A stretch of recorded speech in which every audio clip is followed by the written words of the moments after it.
টুকলু ভাই পুৰা ট্ৰেন্ডিংত যে আছিলে গান এটা পড়ি গোৱা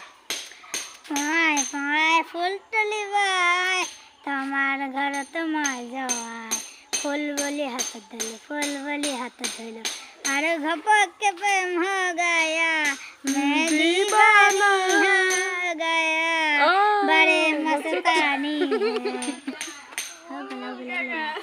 दीवानी দেখা পুৱাই পুৱাই ফুল তুলিবাই তোমাৰ ঘৰত মই যোৱা ফুল বুলি হাতত ধৰিলোঁ ফুল বুলি হাতত ধৰিলোঁ আৰু ঘপককে প্ৰেম হৈ গয়া মোৰ दीवानी बड़ी मस्तानी मैं दीवानी बड़ी मस्तानी